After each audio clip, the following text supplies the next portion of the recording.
নমস্কার বন্ধুরা, সকলে কেমন আছো? আশা করছি সকলে খুব ভালো আছো, আমরাও খুব ভালো আছি।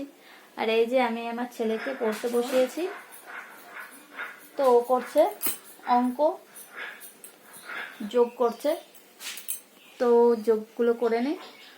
আর আমি ততক্ষণে মাছ কিনেছি, মাছটা কেটে আসি।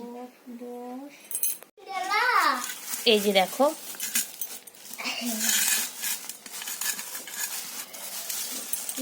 আমাদের দুজনের হয়ে যাবে রুই মাছ, মানে রুইয়ের পোনা আর কি। তো আমার সবজিগুলোকে সব কেটে নেওয়া হয়ে গেছে, মাছটাকেও কেটে নিয়েছি, একদম ধুয়ে নিয়েছি পরিষ্কারভাবে। আমার এবারে রান্না কমপ্লিট, এই যে দেখো হয়ে গেছে। আর ছেলে মুড়োটা খাবে বলেছিল, সেই জন্য ওকে দিলাম। আর এদিকে আলু করলা ভেজেছি। এই যে আমি এবারে ছেলেকে খাইয়ে দিচ্ছি।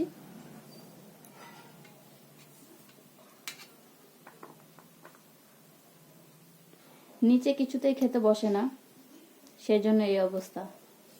খাটের উপরে বসে আমাকে খাওয়াতে হয়। কার কার বাচ্চা এরকম করে বলো তো,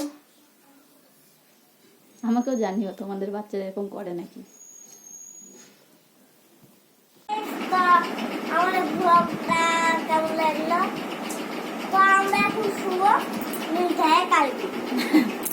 এই যে আমরা এখন ঘুমাবো। Bye bye. আমার ছেলে এই যে দেখো খেলা করছে, আর সন্ধ্যা লেগে গেছে, ওর জন্য নিয়ে আনলাম চকলেট।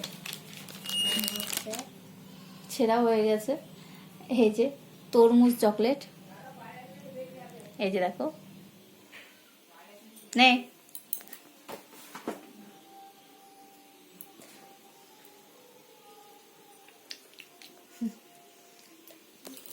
পাগল। পাগল, আমি ছাগল। ও পাগল না ছাগল। ওয়াও, কি সুন্দর। তারপরে আমি সন্ধ্যাবেলায় প্রদীপ ধরিয়ে ঠাকুরকে পুজো করে নিলাম। এই যে আমার ঠাকুর।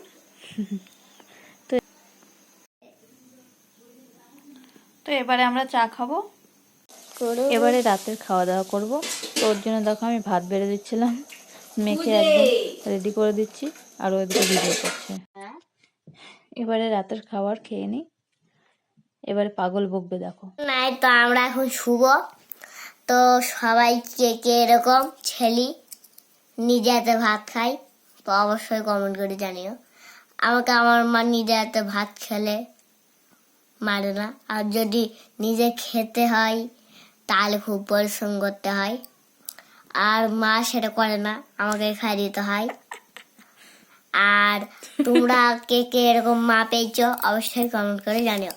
তো আজকে ভিডিও এইটুকুই, কেমন লাগলো অবশ্যই কমেন্ট করে জানিও। Bye bye.